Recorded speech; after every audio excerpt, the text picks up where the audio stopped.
Assalamualaikum warahmatullahi wabarakatuh. Waalaikumsalam warahmatullahi wabarakatuh.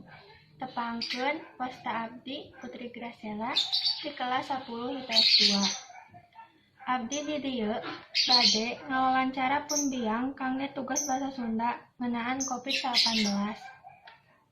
Sataacana mangga nepangkeun. Assalamualaikum warahmatullahi wabarakatuh. Tepangkeun nami abdi Eli. Nu kahiji, naon padamalan ibu teh? Padamalan abdi ibu rumah tangga. Nu kadua, naon wae dampak Covid ka kahirupan urang sapopoe? Didamel dinten sesal, sekolah dinten daring, kaluar bumi sieun. Kumaha cara ibu ngungkulan dampak Covid teh? Cicing di bumi, pamit paksa keluar bumi, ngame masker, jaga jarak, tong hilap ngawasu panangan. Kumaha sikap ibu kana pembelajaran jarak jauh ieu? Kirang efisien, kamurang kalina karunya.